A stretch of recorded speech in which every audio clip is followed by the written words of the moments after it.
এই জন্য এই দুনিয়ায় Hindustan, Anandabazar, Dainik Jagran, Dainik Bhaskar, bank of India, state bank, ICICI, HDFC, central bank, এমনকি বিশ্ব ব্যাংক, যত ব্যাংক আছে সবাই থেকে বড় ব্যাংক হয়ে গেল লেডিস ব্যাংক।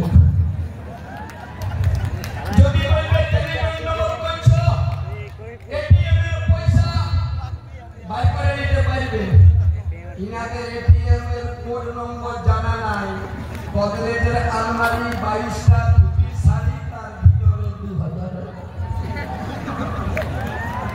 যে হাততালি দিবে দাও, আর নাই দিবে ইয়ার পরে দিবি।